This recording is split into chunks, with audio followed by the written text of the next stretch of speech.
Halo para teknopreneur masa depan, di sini kita bakal bedah tuntas salah satu senjata rahasia paling penting dalam gudang inovasi kalian, yaitu prototipa. Kita akan lihat bareng-bareng gimana sih alat yang kelihatannya sederhana ini bisa jadi penentu sukses atau gagalnya sebuah bisnis teknologi. Setiap dari kita yang punya ide bisnis pasti deh menghadapi satu tantangan besar yang sama. Gimana caranya mengubah ide brilian kita jadi startup yang bisa meluncur dengan sukses tanpa kehabisan modal di tengah jalan? Nah, ini dia pertanyaan jutaan dolarnya. Dan jawabannya, yaitu tadi, ada pada prototype. Anggap aja prototype ini kayak jembatan pintar yang menghubungkan percikan ide di kepala kita dengan produk yang nyata. Jembatan ini memungkinkan kita menyeberang dengan aman dan efisien tanpa harus terjun langsung ke sungai yang deras. Oke, jadi mari kita bedah lebih dalam. Apa sih sebenarnya prototype itu? Ini tuh bukan cuma sekedar model atau gambar ya.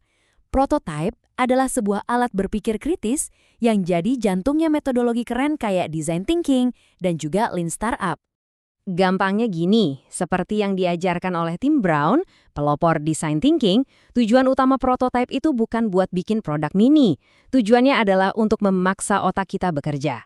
Ini adalah cara paling cepat dan paling murah untuk seolah-olah memegang ide kita, membolak-baliknya, dan melihat semua kemungkinannya, bahkan sebelum kita nulis satu baris kode pun.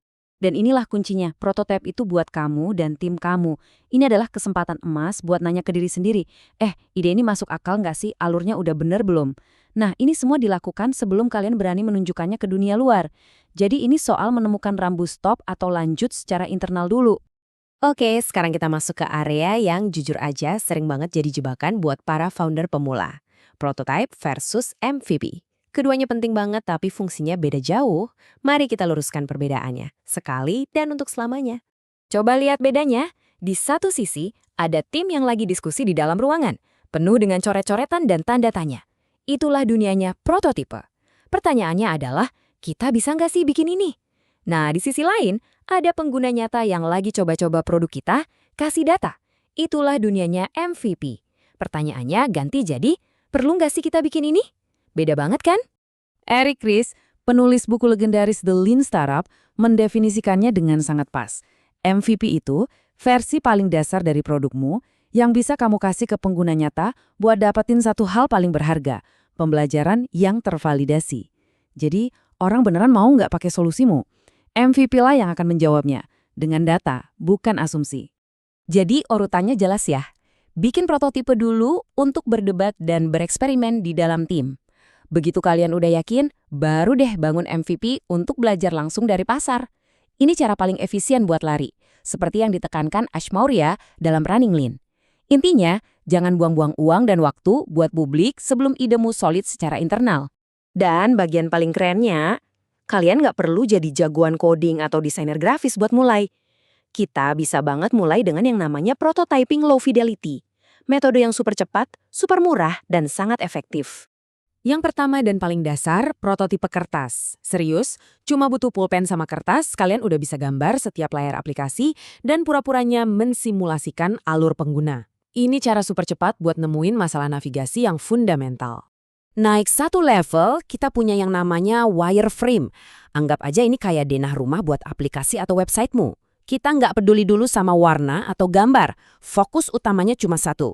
Di mana letak tombol, di mana teksnya, dan elemen lainnya. Semuanya tentang struktur dan tata letak. Nah, setelah strukturnya beres, baru kita bikin mock-up. Disinilah kita mulai mengecat dinding dan milih furnitur. Kita tambahin warna, jenis huruf, dan gambar untuk kasih gambaran statis tentang gimana sih nanti tampilan dan nuansa produk akhirnya.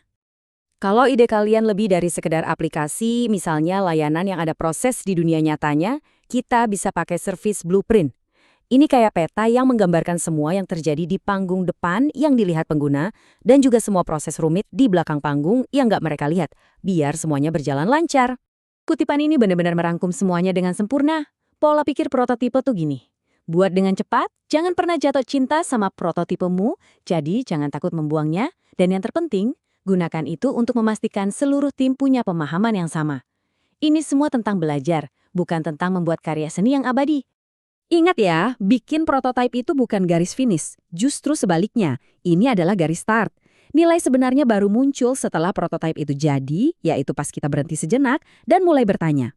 Pertama, coba identifikasi. Dari prototipe ini, apa sih yang rasanya udah pas banget dan intuitif? Mana bagian yang bikin kalian bilang, nah, ini dia? Selanjutnya, kita harus jujur. Asumsi besar apa sih tentang pengguna atau pasar yang sebenarnya masih kita tebak-tebak aja? Apa yang belum terbukti hanya dengan gambar statis ini? Dan terakhir, bersikaplah kritis. Prototipe ini nggak bisa nunjukin apa, mungkin interaktivitasnya, atau fungsionalitas di belakang layarnya. Sadari keterbatasannya. Rangkaian pertanyaan tadi, itulah mesin dari siklus iterasi.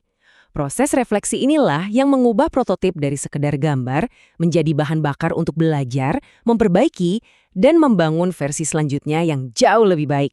Ini adalah proses yang gak akan pernah berhenti. Jadi ini tantangan buat kalian pas masuk ke kerja kelompok nanti. Lupakan sejenak ide besar kalian yang kompleks. Coba pikirkan, apa satu asumsi paling berisiko dalam proyek kalian? Nah sekarang gimana caranya kalian bisa menguji asumsi itu dengan prototipe yang bisa dibuat dalam 10 menit ke depan?